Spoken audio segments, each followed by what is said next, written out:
In this video, I will show you how to fix the PAK or PAK invalid error encountered in Fortnite. To help you better understand the issue, I'll open Epic Games Launcher and launch Fortnite. As soon as the game starts, we can see the PAK invalid error appearing on the screen. This error usually occurs after game updates. First, open Task Manager and completely close Fortnite. Then, navigate to the directory where the game is installed. Open the following folders in order: Fortnite, Fortnite Game, Content, and then Packs. This is the folder we'll be working with. Click the Sort option at the top of the window.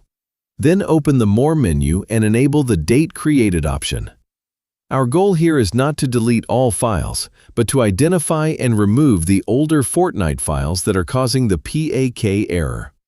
As you can see on the screen, some files have older dates, while others are newer files added through recent updates.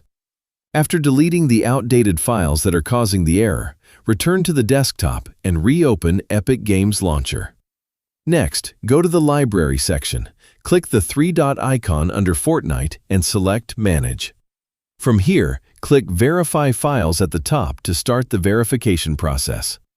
Wait for the process to complete. Once the file verification is finished, launch Fortnite again.